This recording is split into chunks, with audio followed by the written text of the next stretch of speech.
आपको क्वेश्चन इस तरीके से दिया गया है, a given substance is scratched by the fluorite and not by the calcite, it's hardness is between.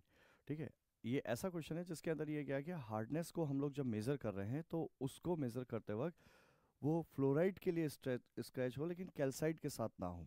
ठीक है, तो हम लोग इसके लिए इस तरीके से सोच सकते हैं कि ये जो बेसिकली ये थ्योरी होती है रॉक्स के लिए। ठीक है, तो रॉक्स में क्या होता है कि उसमें मिनरल्स होते हैं, मिनरल्स के बेसिस को मिनरल्स को आइडेंटिफाई करना या उनकी प्रॉपर्टीज़ के लिए तो रॉक को अलग अलग टेस्ट उसमें परफॉर्म किए जाते हैं।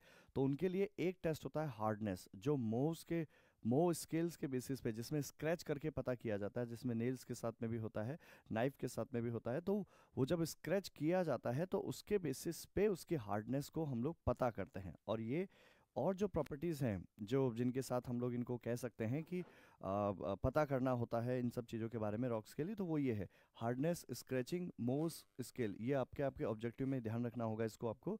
ठीक है, 1 से लेकर 10 तक इसकी वैल्यू होती है। और क्लीवेज जिसमें हम लोग इसको इजीली स्प्लिट कर सकते हैं। स्ट्रिक हो गया colours in the powder form, मतलब पाउडर फॉर्म में आने के बाद में उसका कलर्स कैसा होगा। कलर जो एक और दिया जाता है वो मेटालिक मिनरल्स होते हैं, सिर्फ इन्हीं के लिए स्पेशली डिफाइंड है और नॉन मेटालिक के लिए डिफाइंड नहीं होता मिनरल्स के लिए।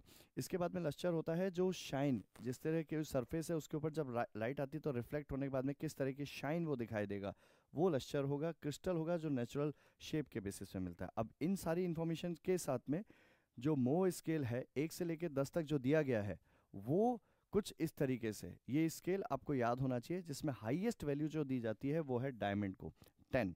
ठीक है, और उसी के साथ जब इसमें देखते हैं तो कैल्साइट और फ्लोराइड के लिए जो वैल्यू है वो कितना है, 3 to 4।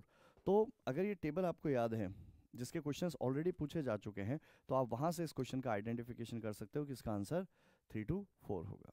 आई होप ये आपको समझ में आ गया होगा। Thank you.